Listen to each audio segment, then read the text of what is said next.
Bueno, ella es periodista y escritora española. Sonsoles Onega se llama, ¿eh? ¿Qué nombre?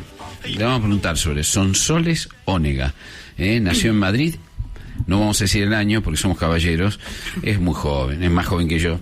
Así que es joven, imagínense. Ha trabajado en muchos medios de comunicación, como la CNN, por ejemplo, Mediaset. Se licenció en periodismo en la Universidad de San Pablo. San Pablo, ¿no? Sí. Se especializó en medios audiovisuales. Siguió en la cadena 4 y se incorporó en 2008 a los servicios informativos de Telecinco. Estamos por presentar a una estrella de la televisión española, a una estrella del periodismo español. Colaboró como analista político en el programa radiofónico La Tarde de la COPE, que es una importantísima radio de España. De 2018 hasta 2022 presentó el programa de sucesos, ya es mediodía en Telecinco, desde 2000, o sea que es de trinchera además, como decimos nosotros aquí, ¿no? Desde 2022 es la presentadora de Y Ahora Son Soles, su propio programa en Antena 3. En paralelo a toda esta actividad impresionante, una especie de segunda vocación solapada, nos dirá si es la misma vocación u otra, son dos deportes distintos, por supuesto, ¿no? Pero bueno, mantenía una vida literaria, no solo como lectora, sino como escritora, porque ha escrito varias novelas, Calle Habana, Esquina Obispo, que se proclamó ganadora del premio Letras, y en 2017 consiguió alzarse con el prestigioso premio Fernando Lara de novela, con su novela Después del Amor. En 2023 fue galardonada con ni más ni menos que el premio Planeta de España, un premio muy importante, muy popular, muy masivo, que te obliga a andar girando por el mundo durante casi todo un año, por toda España, por el mundo, rogando que termine la campaña para volver a casa y ser feliz de vuelta y poder volver a escribir, aunque sea, o vivir, no sé, o algo así. Son los problemas del éxito. Sonsoles, está con nosotros Sonsoles Onega. Bienvenida a Buenos Aires. Muchas gracias, Jorge. Y por esta preciosa presentación, me ha encantado lo que has dicho de los dos deportes, el periodismo y la literatura. Son deportes ambos. Efectivamente, uno es deporte en equipo, el de la tele, sí, y el otro es un deporte en solitario, en el que vas corriendo tú sola y para llegar no sé bien dónde. Y si te dijera ahora, bueno, te podés quedar con uno de los dos, ¿qué harías? Wow. Bueno, viste que es jodido venir acá a Buenos Aires. Sí, ya veo. Sí. Sí. Me lo han preguntado muchas veces, y, bueno, y el problema es que soy muy feliz haciendo las dos cosas, y mientras me dé la vida y la tele no me expulse, voy a intentar hacer compatible las dos cosas. Es tan aburrido ser una sola persona, ¿verdad? Sí. Y es verdad que estas dos cosas te permite ser dos, realmente dos, y incluso parecer un poco más seria con los libros y luego algo más traviesa en la televisión, supongo, ¿no? ¿Vos sos traviesa en la televisión? Bueno, eso dicen, no lo sé, Bueno, déjame hacerte la pregunta de otra manera. ¿Hay algo de la televisión que te haya enseñado, que te haya servido con los libros? Sí, claro. ¿Por ejemplo? Por ejemplo, el acento de la calle. De hecho, ahora que vivo en un plató, echo mucho de menos la calle, porque lo fundamental de mi carrera periodística ha transcurrido como reportera con la cámara y el trípode recorriendo los escenarios de la noticia, y normalmente siempre estaba escribiendo, ¿no? Mientras hacía mi trabajo. Y me encantaba escuchar. Ahora en los platos escucho también historias que me sirven, ¿no? para... El plató es el estudio. Entonces escucho mucho cómo habla la gente, y me alimenta las novelas. Es una gasolina constante. De hecho, ahora hablaremos, porque yo soy mujer de punto y seguido, no se puede poner un punto y aparte, así que pónganlo ustedes, porque podría estar el tiempo que me regalas. Estamos encantados. Puedo estar hablando sin parar hasta que me calléis. Entonces, casi todas mis novelas, por no decir todas, están arraigadas en la realidad, y no hay mayor realidad que la que se cuenta como periodista, ¿no? ¿Cuánto de ficción te cuesta hacer ficción después de conocer la realidad de otro modo, del periodismo en la tele que es totalmente bizarro, como decimos acá. Sí, no, de hecho en la tele hay veces que yo veo historias y le digo a mis editoras, si esto lo cuento en una novela, claro, pensaréis que se me ha ido la mano. Sí. La realidad está muy repetido, pues supera siempre la ficción, ¿no? Pero no me cuesta. Es verdad que parcelo muy bien y probablemente mi propia cabeza, mi propio yo está parcelado cuando me siento a escribir. Soy muy feliz fabulando, me erijo en una gran dictadora de personajes a los que condeno a amar, a desamar, a morir, y en cambio en la televisión pues tengo que ser muy rigurosa, muy seria con los acontecimientos, con los hechos, ¿no? Yo creo que escribo por vengar la tele, ¿no? Y la porque hablaste de la tele así, dijiste, sí, cuando me expulse la tele, ahora sí, vengar la tele, como es como un amor y odio. Bueno, es que yo además creo que soy un accidente en todo en mi vida, ¿no? Nunca pensé que trabajaría en la tele. Jamás pensé que me darían la oportunidad de presentar un programa que nunca ambicioné, no tenía la ambición de presentar. Yo era muy feliz haciendo información en la calle y de repente las cosas llegan, ¿no? Pero respecto a esta venganza con la tele, os lo explico, la tele es concisión, es precisión, es todo corto, escueto, no adjetivas, no valoras. Y yo vivía acontecimientos como periodista que merecían ser narrados largos, ¿no? Por ejemplo, los atentados del 11 de marzo, que escribí una novela que se titula Donde Dios no estuvo.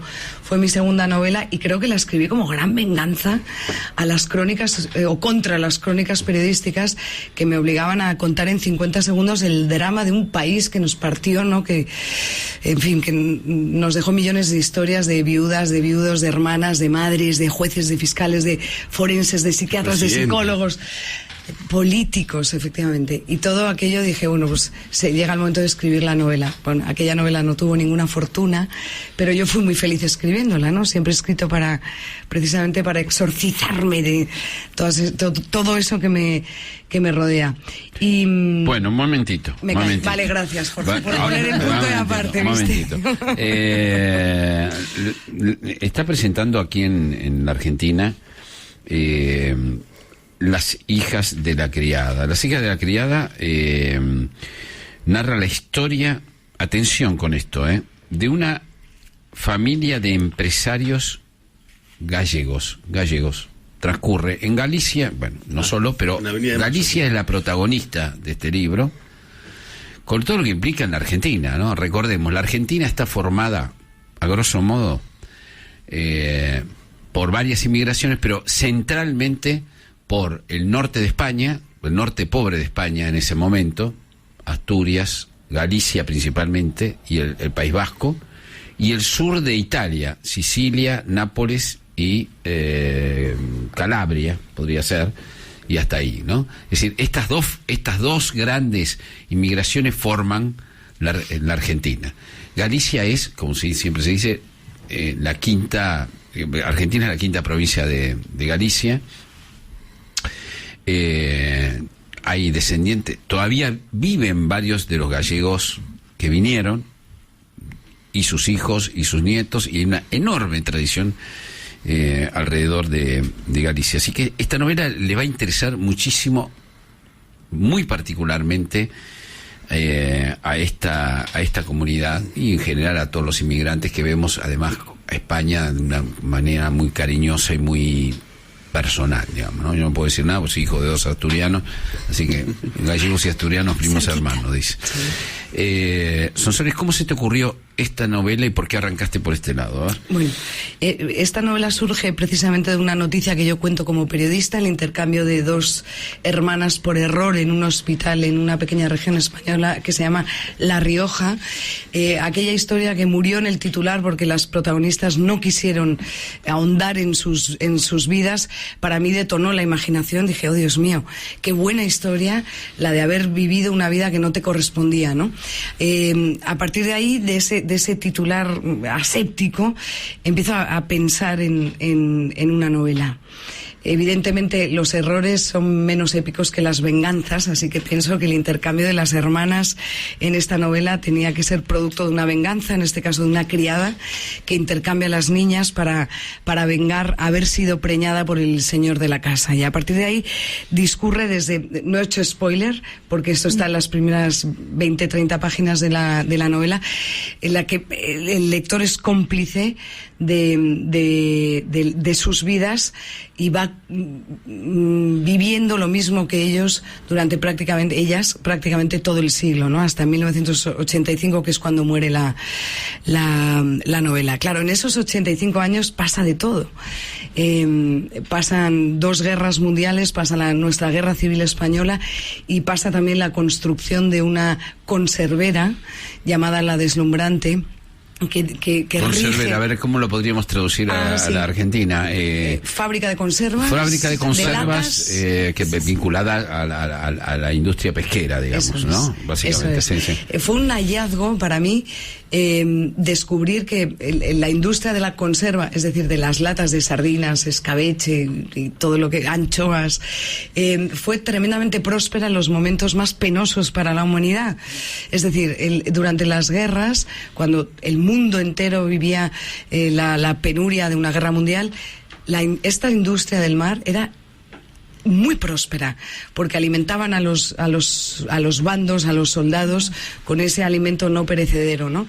Así que la protagonista de esta novela, doña Inés, descubre que en todo su entorno de industriales, de hombres poderosos, están ganando muchísimo dinero con el mar, y ella se suma a todo eso montando su propia fábrica, La Deslumbrante, mientras espera la vuelta del marido emigrante en Cuba, donde la familia había tenido ingenios de azúcar. Recordemos en ese momento, ¿no? ¿Dónde se iba? En general, si eras gallego le decimos nosotros. Sí. Si eras gallego, te ibas a Buenos Aires, a Cuba. Mi abuelo primero fue a Cuba, después vino a Buenos Aires. O a México, en tercer lugar. Hay otros lugares, pero los centrales eran Cuba y Buenos Aires. Exacto, sí. Exacto. Así es. La emigración cubana fue muy importante, pero quizá más nutrida que en Argentina, en Buenos Aires, pero yo cito a los personajes en esos ingenios de azúcar. Luego tengo otra que llegó hasta Argentina, Catalina, otra de los personajes de esta novela. Bien. Y así es como va discurriendo esta historia, que fue construyendo como hijos malcriados que fueron evolucionando.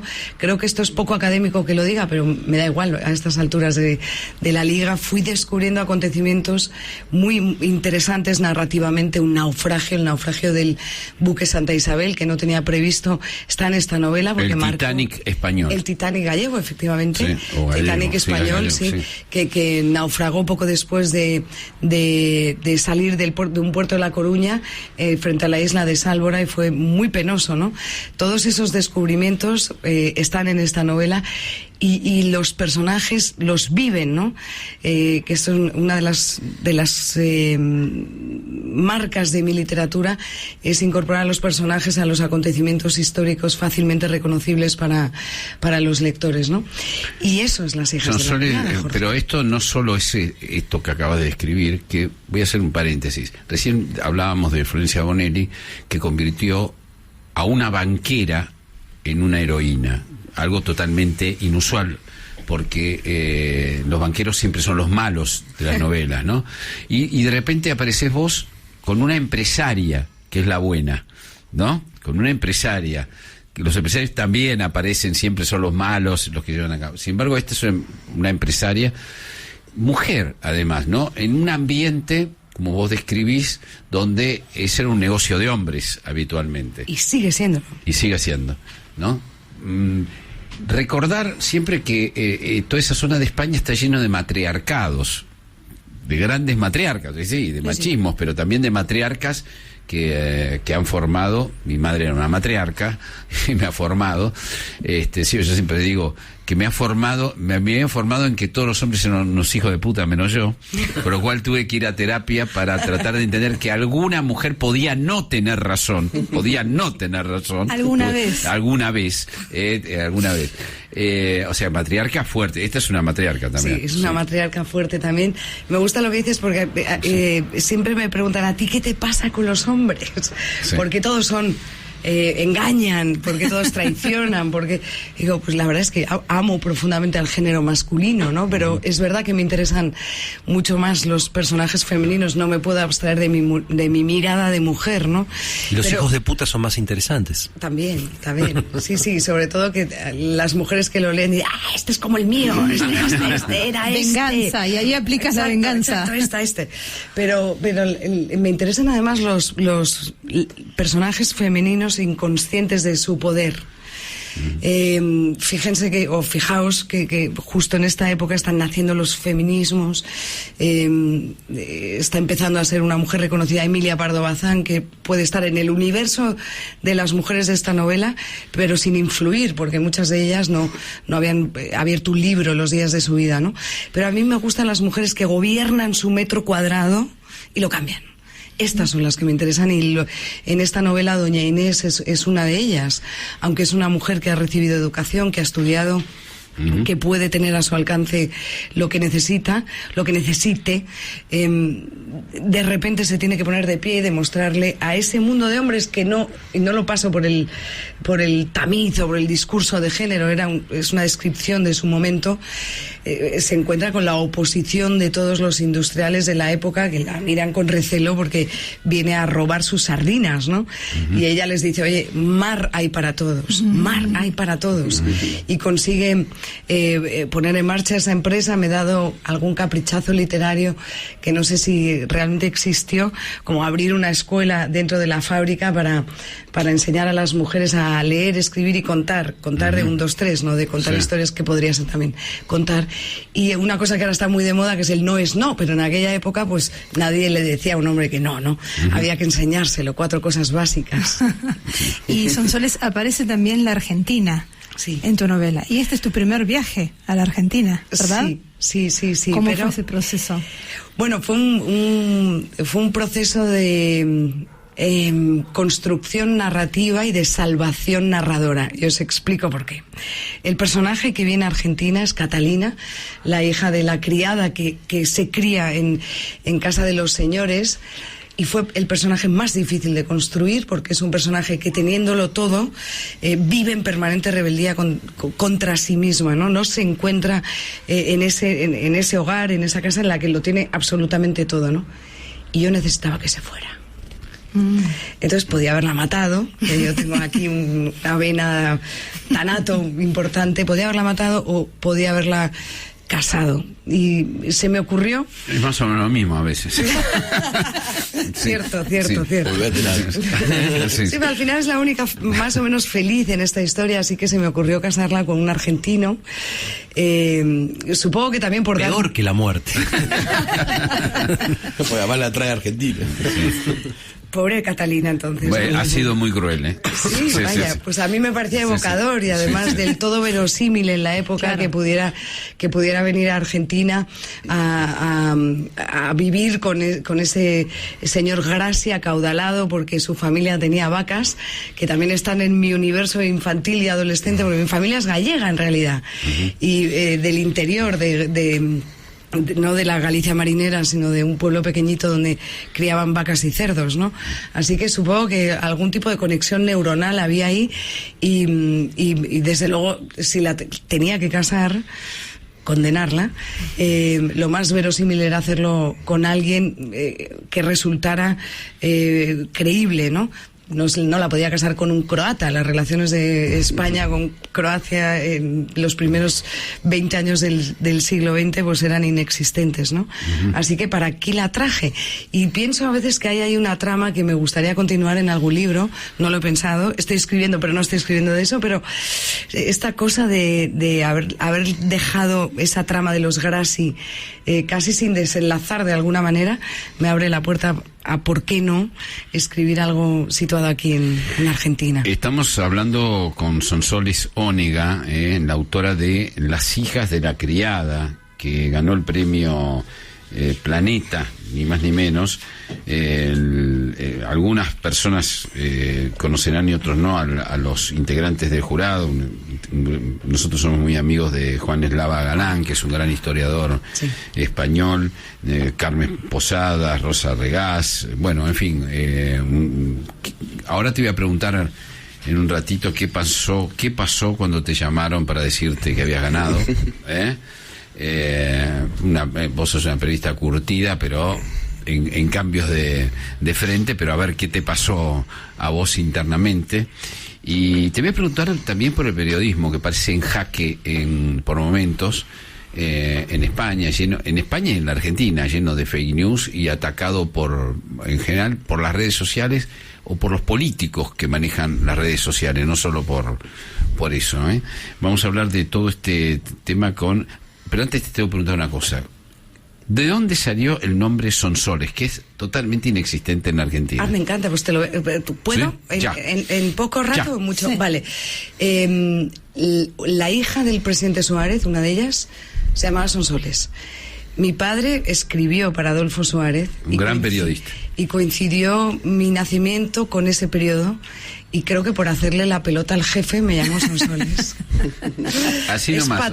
Es patrona de Ávila, Sonsoles, Nuestra Señora de Sonsoles. Es un nombre tampoco muy habitual en España. A mí de pequeña me espantaba y ahora en cambio pues me define. Es una marca. ¿Cómo Sonsoles es hija de la transición, entonces, directamente, sí. ¿Cómo te dicen en el colegio cuando te llamas Sonsoles? Me llamaban Sonlunas. No son soles, sino son lunas. Bueno, son las 12:30. Vamos a seguir hablando con la ganadora del premio Planeta de un montón de temas. Es la autora de Las hijas de la criada. Vamos al Mitre Informa primero y volvemos. Dale. Bueno, estamos con Sonsoles Onega, es la autora de Las hijas de la criada, este libro que ganó el premio Planeta, que se presenta hoy en la Feria del Libro a las 20:30 en la sala Adolfo Bioy Casares. La va a entrevistar un amigo, Luis Novarecio, que es un gran entrevistador, así que va a estar en buena compañía, pero mientras tanto está con nosotros. Antes de ir con ella, quiero decirles modestamente que el otro domingo, cuando termina la feria, a las 19 horas en la sala José Hernández presentamos Cora, junto a Luciano Román. Vamos a hablar de Cora y de otros temas espinosos, así que los esperamos hoy a la noche a las 20:30 para ver a Sonsoles Onega, y luego el domingo próximo para ver a Cora Bruno, una tal Cora Bruno. Bueno, Sonsoles, el periodismo. Recién comentábamos que una de las noticias del día, bueno, hay 2 o 3 noticias del día. Pedro Sánchez busca regular el periodismo en España. Esto es grave, parece. Nosotros lo traducimos a la Argentina. Si lo tuviéramos que traducir a la Argentina sería gravísimo. Pero a lo mejor en España y en Europa es todo más relativo, digamos, ¿no? Me pilla a 10.000 kilómetros la noticia. Pero el titular no me gusta. Uh-huh. Creo que cualquier regulación de la prensa es un atraso. Uh-huh. Cualquier regulación de la prensa, cualquier intento de meter mano a la prensa será un error. Uh-huh. Siempre. No creo que haya habido una regulación de la prensa que haya dejado beneficios para la ciudadanía. Uh-huh. No lo conocemos. Igual de repente la regulación que Pedro Sánchez se inventa nos permite construir una sociedad hiperinformada pero permítame que lo duda. Claro. Se mete más con... él dice, no hay que confundir libertad de expresión con libertad de difamación. Esto conocemos el argumento acá, también, el argumento. Pero acá cambia, porque se mete con Internet, con los medios digitales. Acá fue la ley de medios más... Claro, sería antiguo meterse solamente con los medios. Claro, él dice, ¿tienen transparencia esos medios digitales? ¿Sabemos quiénes los financian? Uh-huh. Dice Sánchez. Bueno, eso tiene que ver porque la denuncia, ¿no? La denuncia sobre su esposa Begoña y su presunto tráfico de influencias provino de uno de estos sitios digitales, digamos, ¿no? El Confidencial, pero que es un medio digital que ha destapado grandes escándalos. Quiero decir que cuando ha destapado otros escándalos nos ha parecido bien, ¿no? Claro. Pero en cambio nos ha parecido mal. Claro. En cualquier caso, me gusta la pregunta que se hacen los gobiernos. ¿Sabemos quiénes los financian? Hombre, los gobiernos tienen partidas de publicidad institucional que financian medios, ¿no? Él dice, existe una ley de publicidad institucional y se pregunta, ¿se cumple por parte de todas las administraciones? No lo sé. Bueno, aquí Milei la cortó la pauta de presidencia. ¿no? Sí. No te puedo dejar de preguntar, aunque vos estoy seguro que te pilla, como dicen ustedes, fuera y muy lejano, pero bueno, el ministro de Transporte sugirió que Milei tomaba sustancias extrañas y la respuesta de Milei fue salvaje, ¿no? Salvaje, bueno. Sí, un comunicado que está hoy en todas partes, incluso en mis grupos de WhatsApp ha circulado, probablemente porque saben que estoy aquí. Oye, cuidado, comunicado de Milei. En cualquier caso, yo tengo mi ley, que es no hablar de política, porque quiero que a mi teatro entren todos, pero, dicho eso, yo creo que en general la clase política del mundo entero debería tomarse un minuto de silencio. 5 días de reflexión me parece demasiado, pero no tendrían síndrome de abstinencia.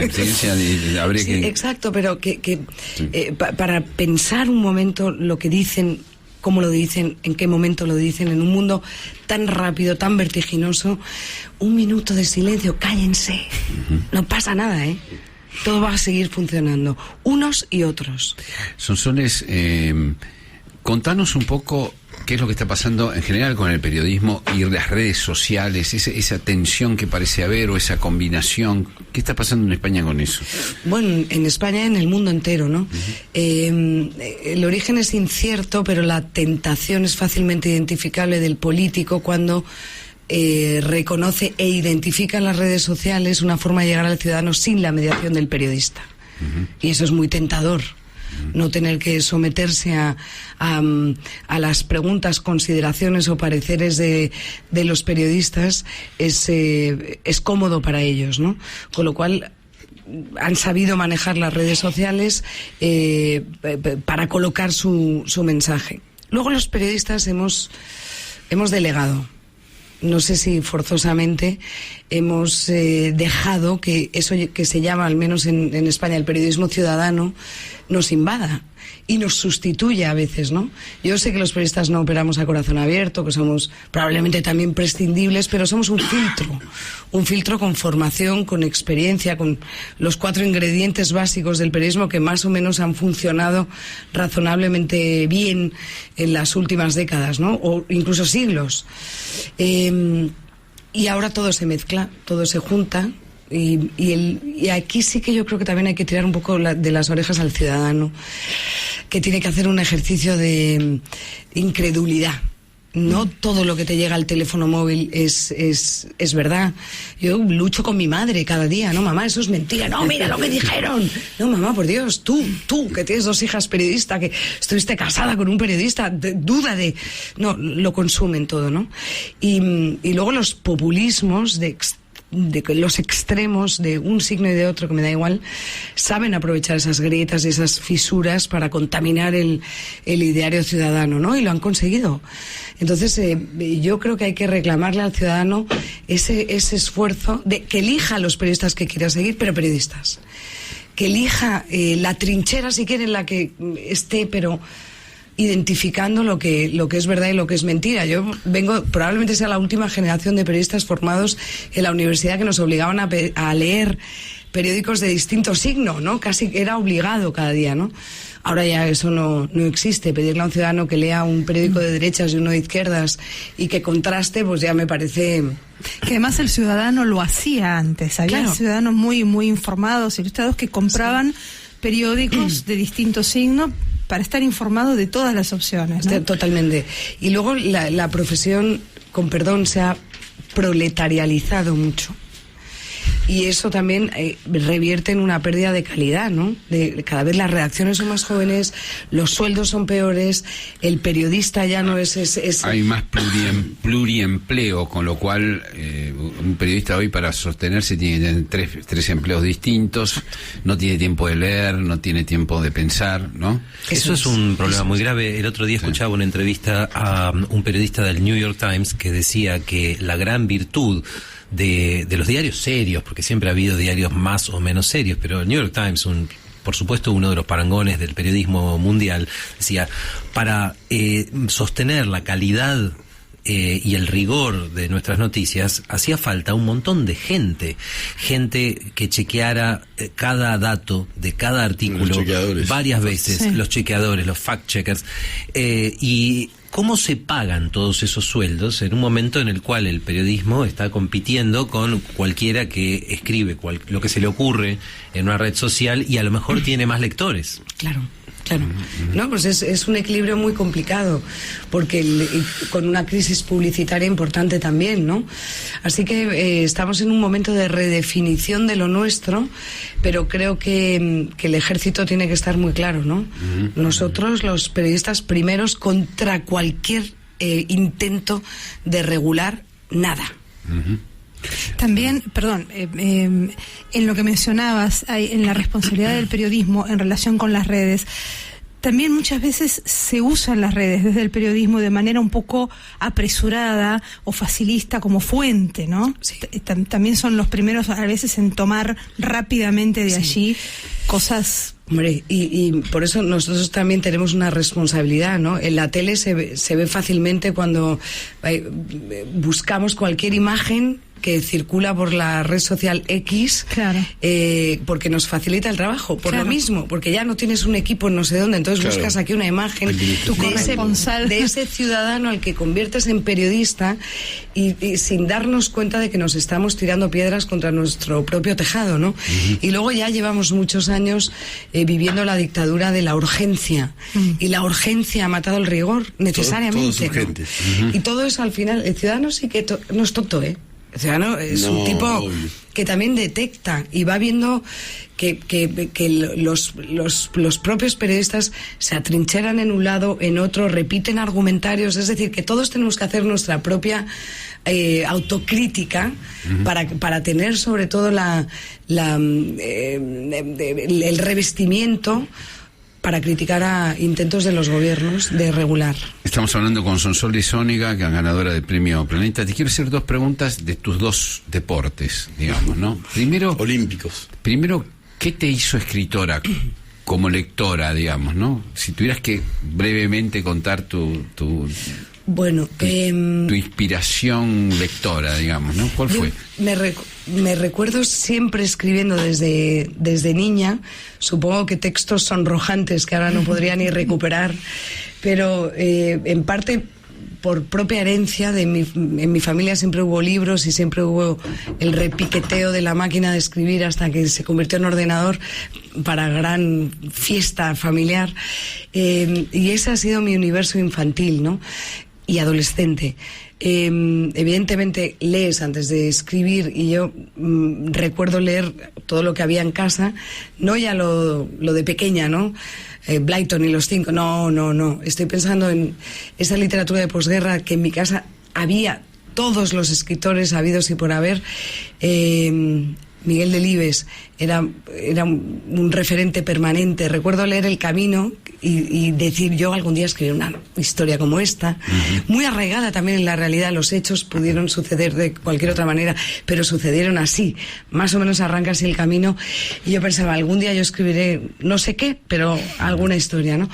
De tal forma que desde muy jovencita escribía, y con 20 y tantos años cometí la osadía de escribir una novela pensando que entonces me haría escritora. Luego te das cuenta de que tienes que pagar hipotecas, todas estas cosas, y que necesitas ejercer lo otro que sabes hacer más o menos bien, supongo, que era el periodismo, ¿no? O sea, primero estuvo la literatura antes que siempre, sí, claro. Primero estuvo la lectura, luego estuvo la osadía de escribir, y luego tuve que pagar una hipoteca. Más o menos ese fue el orden. Timing, ¿no? Ese es un buen comienzo para una novela autobiográfica. Claro. Y escribes siempre, porque ahora escribes permanentemente en forma paralela a la tarea. Es una desgracia, es una condena la necesidad de escribir, porque no te permite, con el poco tiempo que tengo, hacer casi nada más, ¿no?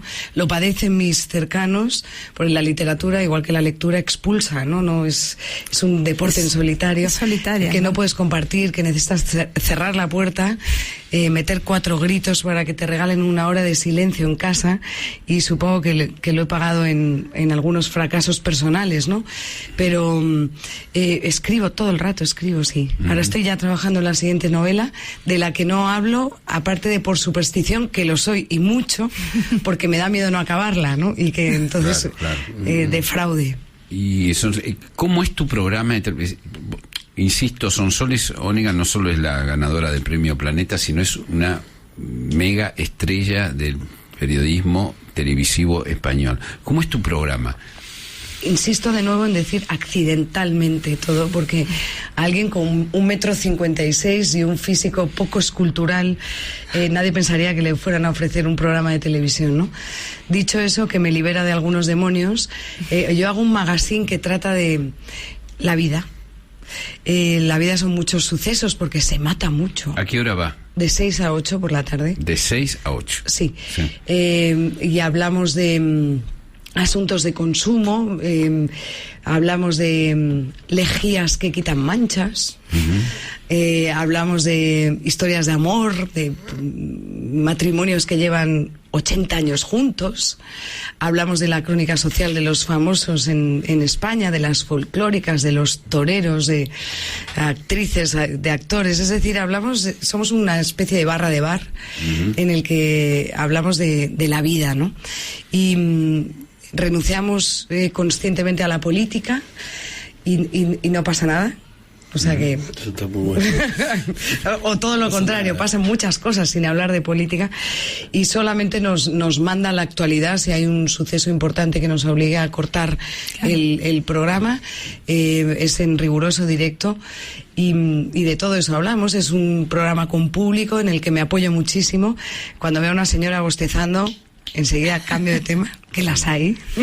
De lunes a viernes. De lunes a viernes, sí. ¿Y cómo es trabajar de lunes a viernes 2 horas, además de querer vivir un poco de la vida y escribir?